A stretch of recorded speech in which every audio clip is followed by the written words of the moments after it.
பிரியமானவர்களே, கர்த்தரும் இரட்சகருமாகிய இயேசு கிறிஸ்துவின் இனிய ஈடு இணையற்ற திருநாமத்தினாலே கிறிஸ்து இயேசுவில் ஜீவ ஊற்று என்கின்ற இந்த நிகழ்ச்சிக்கு உங்களை அன்புடன் வாழ்த்தி வரவேற்கிறேன். கர்த்தர் நல்லவர், அவரது கிருபை இரக்கம் என்றும் உள்ளது. இந்த நாளிலும் நம்முடைய தியானத்திற்கு என்று கர்த்தராகிய தேவனுடைய ஆவியானவர் கொடுத்திருக்கிற ஒரு திருவசன பகுதி, அது அப்போஸ்தலனாகிய பவுல் ரோமாபுரியாருக்கு எழுதின நிருபம் 12வது அதிகாரம் 1 மற்றும் 2வது திருவசனங்கள். ரோமர் 12வது அதிகாரம் 1 மற்றும் 2வது திருவசனம். நீங்கள் இந்த பிரபஞ்சத்திற்கு ஒத்த வேஷம் தெரியாமல் தேவனுடைய நன்மையும் பிரியமும் பரிபூர்ணமான சித்தம் இன்னதென்று பகுத்தறியத்தக்கதாக உங்கள் மனம் புதிதாகிறதுனாலே மறுரூபமாகுங்கள். பிரியமானவரே, இந்த திருவசனங்களிலே இந்த நாளிலே நாம் சிந்திக்க போவது 12வது அதிகாரம் 2வது திருவசனம். உங்கள் மனம் புதிதாகிறதினாலே மறுரூபமாகுங்கள். பாருங்கள், கர்த்தர் நம்முடைய மனமும் கர்த்தருக்குள்ளே புதிதாக வேண்டும் என்று விரும்புகிறார். பரிசுத்த வேதாகமத்தின் அடிப்படையிலே இந்த மனப்பான்மை கிறிஸ்து இயேசுவுக்குள்ளே புதுப்பிக்கப்படுகிறது, உருவாக்கப்படுகிறது. தேவன் நம்ம ஒவ்வொருவருக்கென்றும் வைத்திருக்கிற ஒரு பணியின்படி, ஒரு லக்கின்படியாக அது வடிவமைக்கப்படுகிறது. அதை குறித்ததான சில காரியங்களை இந்த நாளிலே நாம் தியானிக்க போகிறோம். ஆகவே கவனமாய் செவி கொடுங்கள். கர்த்தர் இந்த செய்தியின் மூலமாக உங்கள் வாழ்க்கையிலே மகிமையான காரியங்களை செய்ய போகிறார். முதலாவதாக, நம்முடைய ஆழ்தத்துவத்திலே மனம் ஒரு முக்கிய பங்கு வகிக்கிறது. பொதுவாக அங்கே வேத பண்டிதர்கள் ஒரு ஆழ்தத்துவத்தை ஆவி, ஆத்மா, சரீரம் என்று பிரிக்கிறார்கள். இந்த மனம் எங்கே வருகிறது என்று பார்ப்போம் என்றால், அது ஆத்மாவின் புற தோற்றமாக இருந்து கொண்டு இருக்கிறது. ஏசாயா தீர்க்கதரிசன புத்தகத்திலே 26வது அதிகாரம் 3வது வசனத்திலே வாசித்து பாருங்கள். அங்கே நாம் அவரை நம்பும்போது அவர் நம்முடைய மனதிலே மகிமையாய் செயல்படுகிறார். அங்கே தமிழ் வேதாகமத்தில் என்ன குறிப்பிடப்பட்டு இருக்கிறது என்றால், உம்மை உறுதியாய் பற்றி கொள்ளுகிற மனதை உடையவனுக்கு உம்மையே நம்பியிருக்கிறபடினால் பூரண சமாதானத்தோடு காத்துக்கொள்வீர். ஆங்கில வேதாகமத்திலே என்ன குறிப்பிடப்பட்டு இருக்கிறது என்றால், you will keep him in perfect peace whose mind is stayed in the. நம்முடைய மனது கர்த்தர் மேலேயே தங்கி இருக்குமானால் அவர் நமக்குள்ளே பரிபூர்ண சமாதானத்தை கட்டளையிடுவார். பாருங்கள், இந்த ஆங்கில வேதாகமத்திலும் தமிழ் வேதாகமத்திலும் அந்த வித்தியாசம் இருக்கிறது. நீங்கள் உங்கள் வீடுகளில் உள்ள வேதாகமத்தை எடுத்து வாசித்து பாருங்கள். இல்லை என்றால் இப்பொழுது ஆன்லைனில் நிறைய வேதாகமங்கள் கிடைக்கின்றன, நீங்கள் போய் பார்க்கலாம். நம்முடைய மனது கர்த்தர் மேலேயே தங்கி இருக்க வேண்டும், அவரையே நம்பி இருக்க வேண்டும், அவரையே பற்றி கொள்ள வேண்டும்.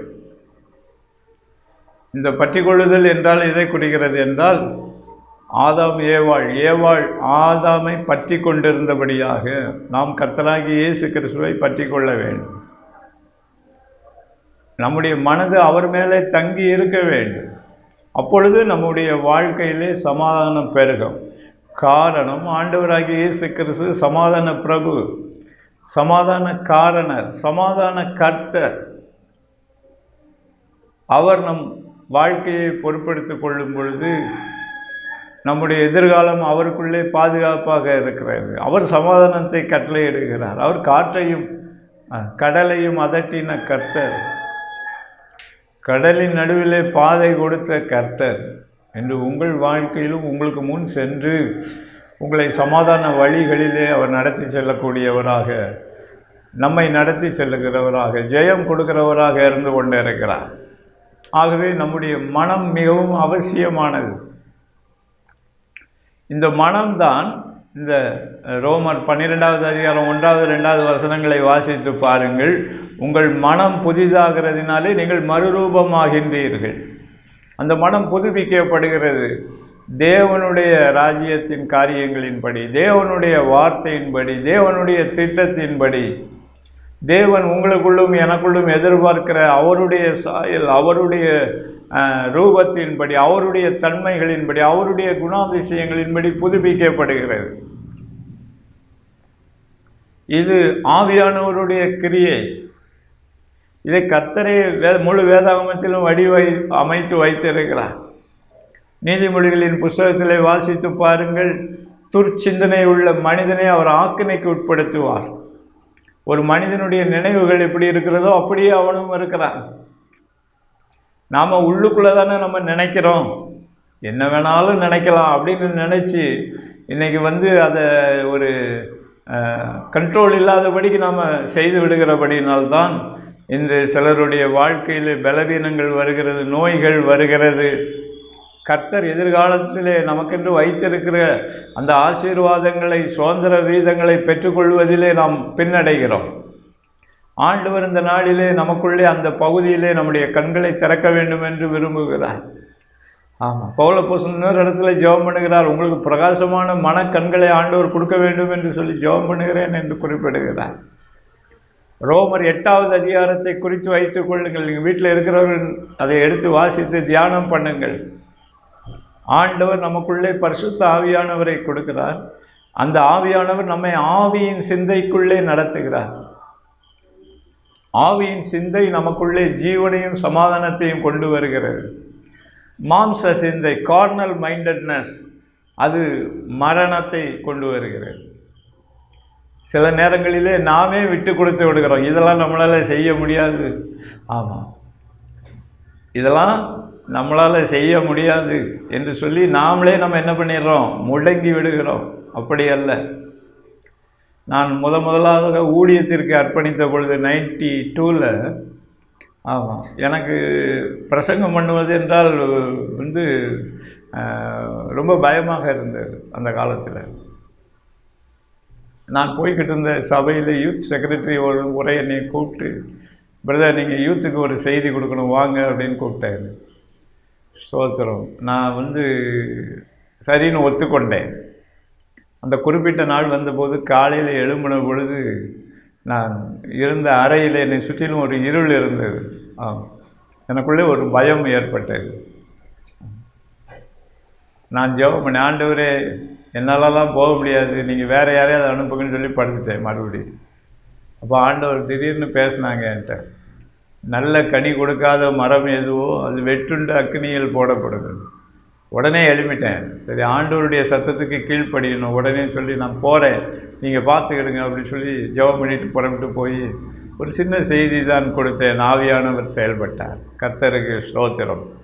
ஆவியின் சிந்தை தான் நமக்குள்ளே முன்னேற்றத்தை கொண்டு வருகிறது. மாம்ச சிந்தை மரணத்தை கொண்டு வருகிறது. பாருங்கள், மாம்ச சிந்தை நான் அன்று போகக்கூடாது என்று நான் இருந்திருப்பேன் என்றால் என்னுடைய வாழ்க்கையை திரும்பி பார்க்கிறேன். இந்த அப்பிரயோஜனமான ஊழியக்காரனை கர்த்தரை எப்படி பயன்படுத்தி இருக்கிறார் என்று சொல்லி ஆவியின் சிந்தைக்குள்ளே வாருங்கள். இது ஒரு உதாரணத்துக்காக தான் சொல்லுகிறேன். உங்கள் வாழ்க்கையில் மாம்ச சிந்தை உங்களை குந்தி நடக்க வைக்கும். மாம்ச சிந்தை உங்களுக்கு 2 விதமான நினைவுகளோடு செயல்பட தூண்டும். ஆவியின் சிந்தை கர்த்தருடைய வழியில் தேவ ஒத்தாசையோடு, தேவ கிருபையோடு, தேவ பலத்தோடு நடந்து செல்ல உங்களை உற்சாகப்படுத்தும். ஆவியின் சிந்தை தான் ஜீவனும் சமாதானமும். நமக்குள்ளே ஆவியின் சிந்தையிலே நாம் வளர வேண்டும் என்று ஆவியானவர் விரும்புகிறார். இன்னும் பிலிப்பியர் 2வது அதிகாரம் 5வது வசனத்தில் வாசித்து பாருங்கள். இது ஒரு மகிமையான காரியம். ஆவியானவர் அங்கு நம்மை உற்சாகப்படுத்துகிறார். கிறிஸ்து இயேசுவிலிருந்த அதே சிந்தையை நீங்களும் பெற்றுக்கொள்ள வேண்டும். பாருங்கள், இதை தியானித்து நீங்கள் பழகுவீர்கள் என்றால் உங்கள் வாழ்க்கை மறுரூபமாகும். அவரை போல மாறுவீர்கள். தேவன் உங்களையும் என்னையும் கொண்டு வைத்திருக்கிற அந்த திட்டத்திலே செயலாற்ற கர்த்தர் உங்களை பயன்படுத்துவார். ஸ்தோத்திரம். பின்வாங்க மாட்டீர்கள். கர்த்தர் உங்களுக்கு முன்பாக போவார். அவர் போகிற வேகத்துக்கு நம்மளையும் அவர் பயிற்றுவிப்பார். நம்மளையும் அவர் பயன்படுத்துவார். கர்த்தருக்கு ஸ்தோத்திரம். தேவனுக்கே மகிமை உண்டாகட்டும். பாருங்கள், இந்த ஆவியின் சிந்தை, கிறிஸ்து இயேசுவின் சிந்தை நாம் ரட்சிக்கப்படும் போது நமக்குள்ளே வந்து விடுகிறது. ஆனால் நாம் அதை குறித்து ஒரு புரிந்து கொள்ளலோடு, ஒரு தெளிந்த புத்தியோடு அந்த ஆண்டவருடைய அந்த குணாதிசயங்களை தியானிக்க தியானிக்க கர்த்தர் நமக்குள்ளே அந்த புதிய தோற்றத்தை நமக்குள்ளே கொண்டு வருகிறார். பாருங்கள், ஆண்டவராகிய இயேசு கிறிஸ்துவின் சீஷர்கள் 12 பேரும் 12 டைரக்ஷன், 12 பின்புலம், 12 விதமான மக்களும் விதமான கேரக்டர் அவங்களுக்குள்ள. மீன் பிடிக்கிறவர்கள், ஆமாம், தீவிரவாதி, ஆமாம், காட்டி கொடுக்கறதுக்கு ரெடியாக இருக்கிற ஒருத்தர், எப்போ பின் வாங்கலாம் அப்படின்னு நினைக்கிற ஒருத்தர், எல்லாரையும் ஆண்டவர் ஸ்தோத்திரம் மறுரூபப்படுத்தினார். அப்போஸ்தலர் நடவடிக்கைகளில் வாசித்து பாருங்கள், கர்த்தர் அவர்களை வல்லமையாய் பயன்படுத்தினார். தேவனுக்கே மகிமை உண்டாகட்டும்.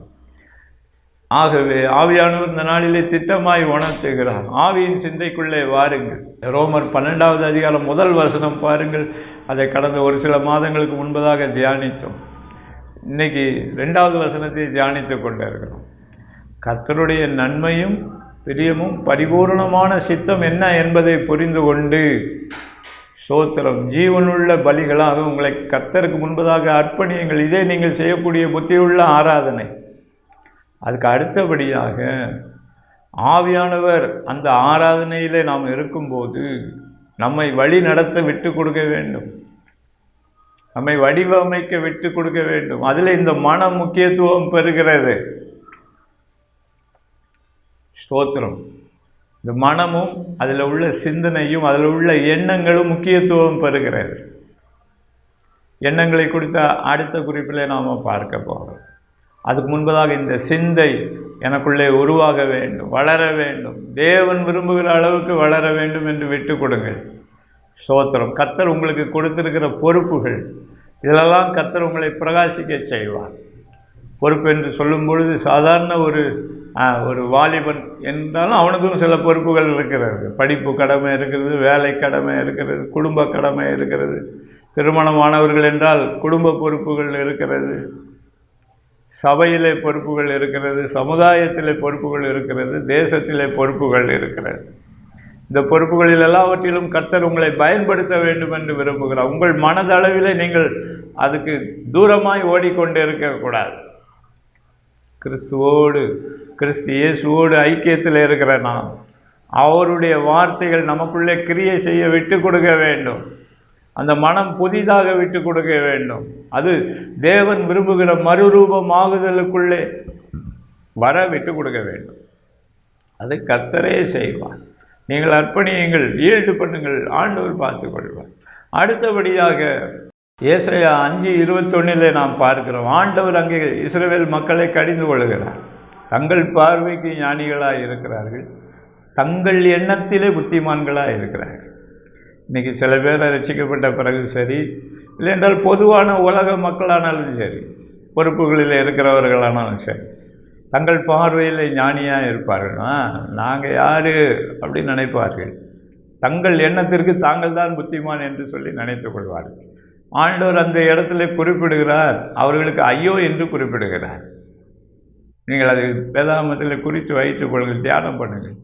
ஏசாயா 5:21 தங்கள் பார்வைக்கு ஞானிகளாக இருக்கிறவர்கள், தங்கள் எண்ணத்திலே புத்திமான்களாக, நாங்கள் தான் கிரேட் என்று சொல்லி நினைத்து கொள்ளுகிறார்கள். எனக்கு அன்பான தேவனுடைய பிள்ளைகளே, இந்த சிந்தனைக்கு அடுத்தபடியாக இருக்கிறது எண்ணங்கள். மனதிலே இருக்கக்கூடிய ஆழமான புரிந்து கொள்ளுதல்லையே அப்படியே அமைந்து விடுகிறது, செட் ஆகுது. அதுதான் எண்ணங்கள். ஓகே, அதை புரிந்து கொள்ளுங்கள். சோதரன் இந்த செய்தியை கொடுப்பதற்கு கொஞ்சம் யோசனை பண்ணேன் நான். ஆனால் ஆவியானவரை இதை சொல்கிறாங்க. இது உங்கள் வாழ்க்கையிலே கர்த்தர் மகிமையாய் செயல்பட போகிறார்.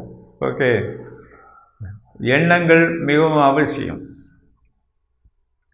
சிந்தனைகளின் வளர்ச்சி எண்ணங்களாக நமக்குள்ளே செட்டில் ஆகிறது. அந்த எண்ணங்கள் கர்த்தருக்கு ஏற்புடையதாக இருக்க வேண்டும் என்று ஆவியானவர் விரும்புகிறார்.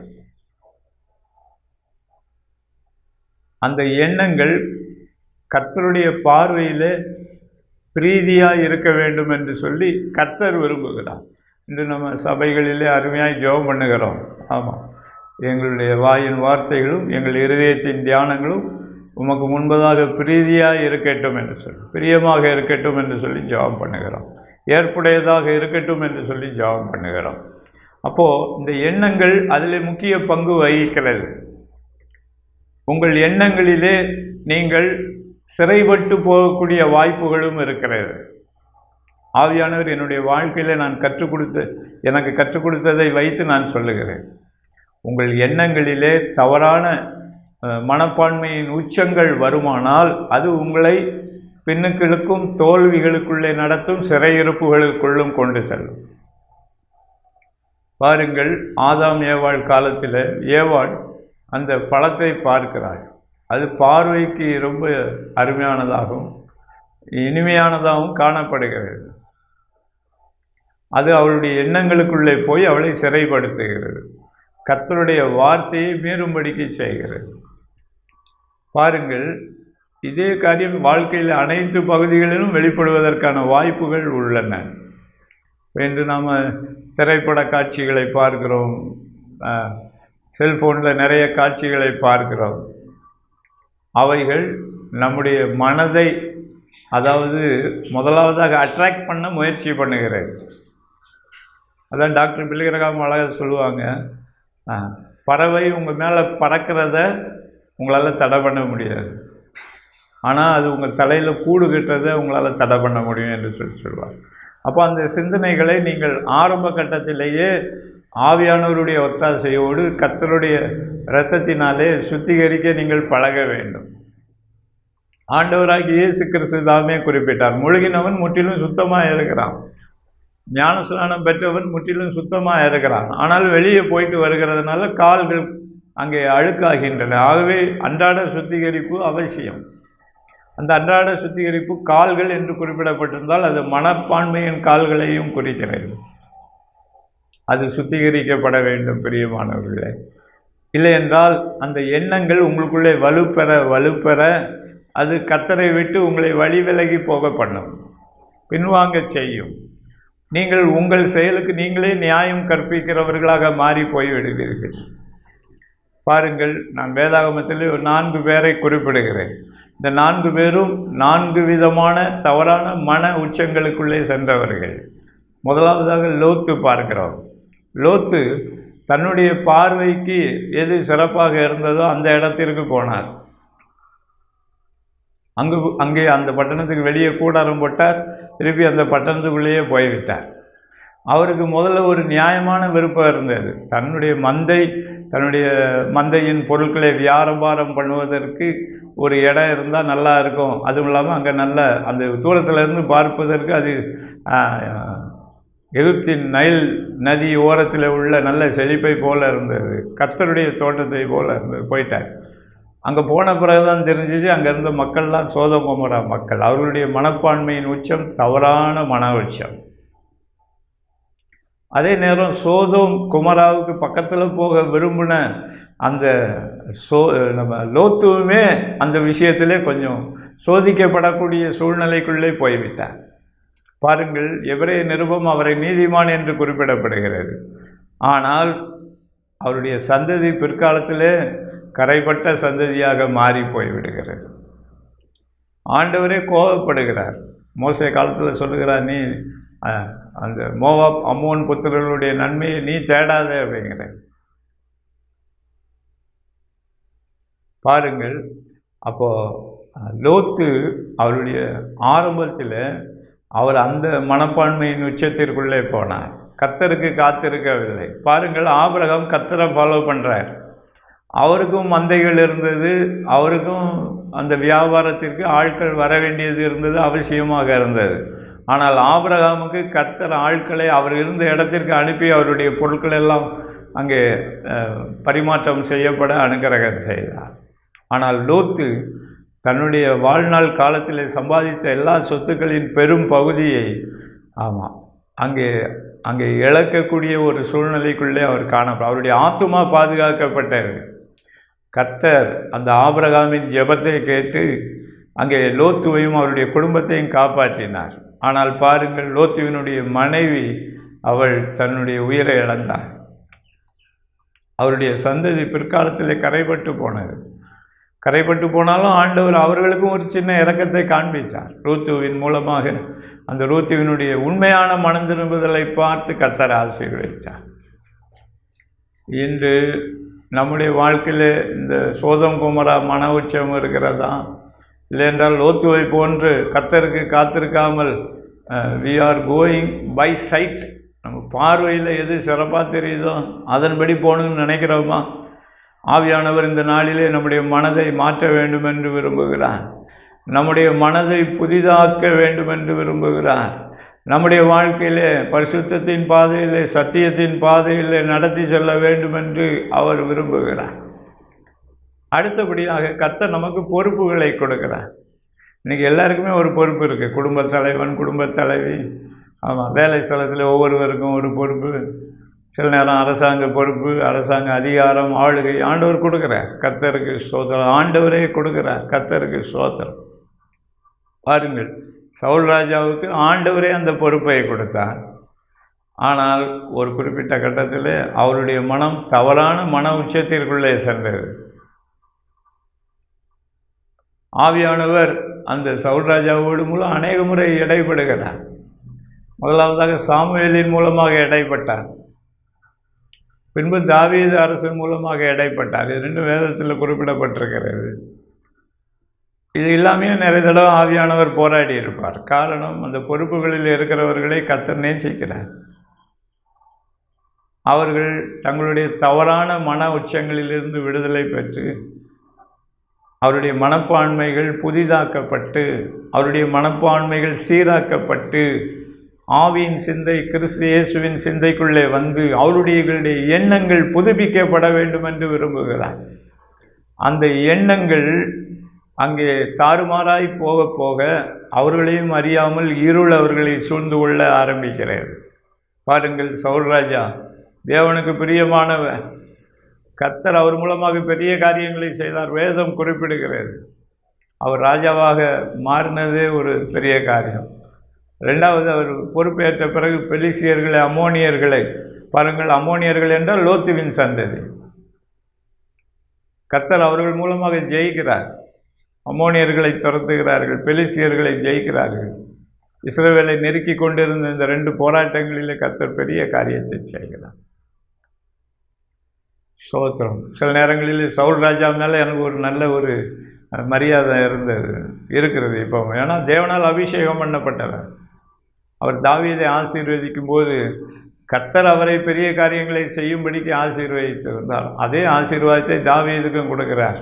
தாவீதே, நீ என்னுடைய குமாரன், நீ என்னை பார்க்கிலும் நீதிமான், ஆமாம், நீயும் பெரிய காரியங்களை செய்வாய் என்று சொல்லி மனதார வாழ்த்தி ஆசீர்வதிக்கிறார். பாருங்கள், ஆனால் அவருடைய மனப்பான்மையின் தவறான உச்சம் அவரை பின்னுக்கு கொண்டு போகிறது. இன்று நம்முடைய மனப்பான்மைகளில் இந்த தவறான உச்சங்களுக்குள்ளே இருந்து கொண்டு இருக்கிறோமா? கர்த்தர் இந்த நாளிலே ஒரு உண்மையான மனம் திரும்புதல் உங்களுக்குள்ளே வர வேண்டும் என்று விரும்புகிறார். அந்த மனப்பான்மை வந்துவிடும் என்றால் உங்களுடைய பொறுப்பை நீங்கள் வெற்றிகரமாக முடிப்பீர்கள். பாருங்கள், இந்த பென்யமீன் கோத்திரத்தில் பிறந்த சவுல் அந்த விஷயத்தில் அவர் தடுமாறினார். ஆவியானவர் திரும்ப திரும்ப பேசினதையும் அவரால் புரிந்து கொள்ள முடியவில்லை. ஸ்தோத்திரம். இந்த எண்ணங்கள் அவரை சிறையிருப்புக்குள்ளே கொண்டு சென்றது, பின்வாங்குதலுக்குள்ளே கொண்டு சென்றது, தவறான வெறிகளுக்குள்ளே கொண்டு சென்றது, கர்த்தருக்கு பிரியமில்லாத வழிகளுக்குள்ளே கொண்டு சென்றது. அதே போல் புதிய ஏற்பாட்டு காலத்திலே பார்க்கிறோம், ஏரோது என்கின்ற அரசன். இந்த ஏரோதும் பார்ப்போம் என்றால் வேத பண்டிதர்கள் சொல்கிறார்கள் அவர்கள் ஏசாவின் சந்ததி என்று சொல்லுகிறார். ஆனால் அவர்களுடைய மனப்பான்மை தவறான உச்சத்திலே ரொம்ப கொடூரமான உச்சத்திற்குள்ளே போகிறது. பாருங்கள், சவுல் ராஜா காலத்தில் தாவீதை கொலை செய்ய முயற்சி பண்ணினார். ஆனால் தாவீதை கர்த்தர் காப்பாற்றினார். ஏரோது பாருங்கள், ஸ்தோத்திரம், எல்லா சின்ன ஏரோது, பெரிய ஏரோது எல்லாருமே இந்த விஷயங்களில் கொலை செய்கிறதுல அஞ்சாதவர்களாக இருக்கிறார்கள். ஆனால் கர்த்தர் ஒரு கூட்ட ஜனத்தை பாதுகாத்தார். இன்று நம்முடைய மனப்பான்மை இந்த ஏரோதை போன்று தவறான உச்சங்களுக்குள்ளே சென்று கொண்டு இருக்கிறதா? ஆவியானவர் இந்த நாளிலே அதில் ஒரு யூட்டர்ன் போடணும்னு விரும்புகிறார். நீங்கள் அந்த விஷயத்தில் கர்த்தருக்கு முன்பதாக மனம் பொருந்தி சீர்படுவீர்கள் என்றால் கர்த்தர் அந்த தவறான வஞ்சகமான எண்ணங்களிலிருந்து, மாய வஞ்சக சூதக சாமர்த்திய பொய்யான எண்ணங்களிலிருந்து கர்த்தர் உங்களை நிச்சயமாக வெளிக்கொண்டு வருவார். ஒருவேளை இது பெரிய பெரிய பதவியில் இருக்கிறவங்களுக்கு தான் நினைத்து கொள்ளாதிருங்கள். ஸ்தோத்திரம். இந்த போராட்டம் எல்லாருக்கும் இருக்கிறது, ஊழியர்களுக்கு இருக்கிறது. பவுலப்போஸ்தலன் சொல்லுகிறார், எனக்கும் உள்ளான போராட்டங்கள் இருக்குது, ஆனாலும் நம்முடைய கர்த்தராகிய இயேசு கிறிஸ்துவின் மூலமாக ஜெயம் கொடுக்கிற தேவனுக்கு ஸ்தோத்திரம் என்று சொல்லி குறிப்பிடுகிறார். என்னுடைய ஓட்டத்தை வெற்றிகரமாக முடித்தேன், கர்த்தர் எனக்கென்று வைத்திருக்கிற கிரீடம் எனக்கு ஆயத்தமாக இருக்கிறது என்று குறிப்பிட்டார். எனக்கு அன்பான தேவனுடைய பிள்ளைகளே, பொறுப்புகளிலே இருக்கிறவர்களே, ஆண்டவர் இந்த நாளிலே எச்சரிக்கிறார். கர்த்தருக்குள்ளே உங்கள் மனப்பான்மையை மாற்றிக்கொள்ளுங்கள். சாதாரண போட்டி பொறாமையில் ஆரம்பித்து எரிச்சல்லேருந்து அப்புறம் உச்சக்கட்டத்துக்குள்ளே போய் ஸ்தோத்திரம் மனுஷ கொலை பாதகர்களாக மாறக்கூடிய டேஞ்சர் இருந்து கொண்டு இருக்கிறது என்று ஆவியானவர் அன்பாய் எச்சரிக்கிறார். பாருங்கள், யூதாசுக்குள்ளும் அந்த தவறான மன உற்சவம் இருந்தது. ஸ்தோத்திரம். இயேசுவின் சமூகத்தில் யாருமே மறிக்கவில்லை. ஆனால் யூதாஸ் தானாகவே தன்னுடைய எதிர்காலத்தை முடிவை, அது அவன் நல்ல முடிவு என்று அவன் மனசுக்குள்ளே அவனுடைய எண்ணங்கள் அவனை தவறான புத்திக்குள்ளே கொண்டு சென்றது. ஆனால் அவன் ஒரு குறிப்பிட்ட நேரத்திற்கு வந்த பிறகுதான் அவனுக்கு புரிந்தது, குற்றமில்லாத இரத்தத்தை நான் காட்டி கொடுத்தேனே என்று சொல்லி 4 கொண்டு சேர்த்தான். அவனுடைய அழிவுக்கு வேறு யாரும் காரணமல்ல, அவனுடைய சொந்த மனப்பான்மை, அவனுடைய செயல்பாடுகளே காரணமாக அமைந்தது. ஆண்டவர் அன்பாய் எச்சரிக்கிறார். அடுத்தபடியாக இதில் இருந்து நம்ம எப்படி வெளியே வருவது என்பதை குறித்தும் சுருக்கமாய் பார்க்க போகிறோம். ஸ்தோத்திரம். பிரியமானவர்களே, சிலுவையை மறந்து விடாதீர்கள். சிலுவையிலே கர்த்தருடைய அன்பு உண்மையானது, மாறாதது, பெரியது, மகிமையானது. ஸ்தோத்திரம். அவர் சிலுவையிலே சொன்ன அந்த முதல் ஜெபம் இந்த முழு பூமியிலே உள்ள எல்லாருக்கும் உரியது. நம்ம தியானித்த அந்த 4 விதமான 5 விதமான மக்கள் கூட்டத்தையும் அவர்களுக்கும் உரியது. மனம் திரும்புகிறோம் என்றால் கர்த்தரிடத்திலே கிருபையும் இரக்கமும் உண்டு. 2வது, ஆவியானவருடைய அபிஷேகத்தை பெற்றுக்கொள்ள வேண்டும். ஆவியின் நிறைவுக்குள்ளே கர்த்தருடைய வார்த்தைகளுக்கு நாம் இடம் கொடுக்க நம்முடைய மனம் புதுப்பிக்கப்படுகிறது. தேவன் விரும்புகிற ஒரு ஸ்தானத்திற்குள்ளே கர்த்தர் நம்மை உருவாக்குகிறார். நல்ல மேய்ப்பனாக உருவாக்குகிறார். உத்தம பிரதான ஆசாரியராக உருவாக்குகிறார். அவர் வரவிருக்கக்கூடிய நன்மைகளின் பிரதான ஆசாரியர். அவருக்குள்ளேயும் இந்த போராட்டம் இருந்தது. அவர் நம்முடைய பலவீனங்கள் எல்லாவற்றையும் குறித்து அவர் பரிதாபப்படக்கூடிய, ஆனால் அவர் பாவமே செய்யாதபடிக்கு எல்லா இடங்களிலும் ஜெயத்தை பெற்றார். பிரதான ஆசாரியனுடைய முன்னாடியும் ஜெயத்தை பெற்றார், விசாரணை மன்றத்திலும் ஜெயத்தை பெற்றார், பிலாத்துக்கு முன்பதாகவும் ஜெயத்தை பெற்றார், முழு தேசத்திலும் ஜெயத்தை பெற்றார், சர்வதேச அளவிலும் ஜெயத்தை பெற்றார். அவர் நமக்கு முன்மாதிரியாக இருக்கிறார். அவர் நமக்கு உதவி செய்வார். அவருடைய இரத்தம் நமக்காக பரிந்து பேசும். நீங்கள் அர்ப்பணிங்க, உங்கள் எண்ணங்களை கர்த்தரிடத்தில் சரண்டர் பண்ணுங்க. நீங்கள் உங்களை புத்திமானா நினைத்து கொள்ளாதிருங்க. புத்திமதியை காத்துக்கொள்ள, அதுதான் உனக்கு ஜீவன் என்று ஆவியானவர் நீதிமொழிகளில் எழுதி வைத்திருக்கிறார். கிறிஸ்து இயேசுவுக்குள்ளான சிந்தனையை, புத்திமதியை ஆவியானவருடைய ஒத்தாசையோடு காத்துக்கொள்ளுங்கள். லூக்கா எழுதின சுவிசேஷம் 12வது அதிகாரம் 37 முதல் 44 வாசித்து பாருங்கள். அங்கே கர்த்தர் ஒரு அழகாக ஊமையாக குறிப்பிடுகிறார். கர்த்தர் நமக்கு கொடுத்திருக்கிற பொறுப்புகளிலே உண்மையும் வேகமுள்ள மனுஷனாக இருக்கிறவன் அவன் பாக்கியவன். அவன் ஊழியம் செய்கிறவனாக காணப்படும் பொழுது கர்த்தர் இறங்கி வந்து ஊழியம் செய்வேன் என்று சொல்லி குறிப்பிடுகிறார். இந்த நமக்கு கொடுத்திருக்கிற பொறுப்புகளிலே கர்த்தர் இந்த குணாதிசயம் நமக்குள்ளே வர வேண்டும் என்று விரும்புகிறார். ஆண்டவருடைய கையில் அர்ப்பணிப்போம். கர்த்தர் வருங்காலத்தில் உங்களை மகிமையாய் பயன்படுத்த போகிறார். ஸ்தோத்திரம். இன்றைக்கி கர்த்தர் உங்களுக்குள்ள ஒரு ஸ்டார்டிங் பாயிண்ட் தான் கொடுக்குறாங்க. நீங்கள் கர்த்தரோடு நடப்பீர்கள் என்றால் நீங்கள் ஜெயம் பெறுவீர்கள், நீங்கள் சாதிப்பீர்கள், நீங்கள் கர்த்தரால் கனம் பண்ணப்படுவீர்கள். கர்த்தர் உங்களுக்கு வைத்திருக்கிற மேன்மையை சுதந்திரிப்பீர்கள். நாம் கண்களை மூடி ஆண்டவரை நோக்கி பார்ப்போமா? ஆண்டவரே, கர்த்தர் நீர் சொன்ன காரியங்களை சொல்லியிருக்கிறேன். உங்கள் கிருபை இறங்கட்டும். உங்கள் அபிஷேகம் இறங்கி வரட்டும். குமாரன் உங்களை விடுதலையாக்கினான், மெய்யாகவே விடுதலை ஆவீர்கள், சத்தியத்தையும் அறிவீர்கள், சத்தியம் உங்களை விடுதலையாக்கும் என்று சொன்னபடியா உங்கள் இரத்தம் ஒவ்வொருவர் மீதும் தெளிக்கப்படட்டும். ஆண்டவரே, நீர் அப்படியே செய்கிறதற்காக நன்றி சொல்கிறோம். ஒவ்வொருவருடைய மனமும் மறுரூபமாகட்டும், புதிதாக மறுரூபமாகட்டும்.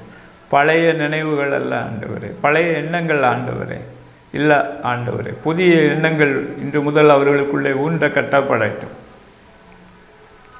அவர்களுக்குள்ளே இருக்கிற தடுமாற்றங்கள் தள்ளாட்டங்கள் எல்லாம் நீங்கி போகட்டும். கிறிஸ்து இயேசுவுக்குள் எங்களை நிலைவரப்படுத்தி எங்களை நீர் பயன்படுத்த வேணுமாய் ஜெபம் பண்ணுகிறோம். அதில் இருக்கிற மாம்சீக தடைகள், தவறான மனுஷீக லௌகீக எண்ணங்கள், சிறையிருப்புகள் எல்லாம் நீங்கி போகட்டும். ஆண்டவரே, நீர்தான் எங்களுக்கு இதை கேட்டுக்கொண்டு இருக்கிற ஒவ்வொருவருக்கும் உதவி செய்ய முடியும். உதவி செய்வீங்கப்பா, உதவி செய்யுங்க, விடுதலை கொடுங்க. அவங்க எண்ணங்கள், அவர்களுடைய சிந்தனைகள் புதுப்பிக்கப்படட்டும். ஆண்டவரை, நீர் விரும்புகிறபடி ஒவ்வொருவருக்கும் கர்த்தர் கொடுத்திருக்கிற பொறுப்புகளிலே அவர்களை வல்லமையாய் பயன்படுத்தி, ஆண்டவரை பவுலப்போஸ்தலனை போல, ஆண்டவரே அப்போஸ்தலன் யோவானைப் போல, ஆண்டவரை இன்னும் புதிய ஏற்பாட்டு பரிசுத்தவான்களைப் போல கிறிஸ்து இயேசுவுக்குள் வெற்றி சிறக்க பண்ண வேணுமாய் ஜெபம் பண்ணுகிறோம். உங்கள் கிருபை இறங்கி வருகிறதற்காக நன்றி சொல்லுகிறோம். கர்த்தருடைய அக்கினி இறங்குகிறதற்காக உமக்கு நன்றி சொல்லுகிறோம். கர்த்தருடைய விடுதலை இறங்கி கொண்டு இருக்கிறது. கிறிஸ்துவின் ஜீவன் ஒவ்வொருவருக்குள்ளும் புதுப்பிக்கப்படுகிறது. கர்த்தர் உங்களுக்கு வைத்திருக்கிற புதிய தரிசனங்கள் உண்டாகிறது என்று ஆவியானவர் சொல்கிறார். கர்த்தர் நல்ல மேய்ப்பராக இருந்து, அவர் ஜெயம் கொடுக்கிற தேவனாக இருந்து உங்களை நடத்தி செல்ல போவதாக சொல்லும்படிக்கு உணர்த்துகிறார். ஆண்டவரே, உமக்கே சகல துதிக்கான மகிமையை ஏறெடுக்கிறோம். கிறிஸ்து இயேசுவின் நாமத்தினால் பிதாவே, ஆமென், ஆமென். பிரியமானவர்களே, கர்த்தர் உங்களை ஆசீர்வதிப்பாராக.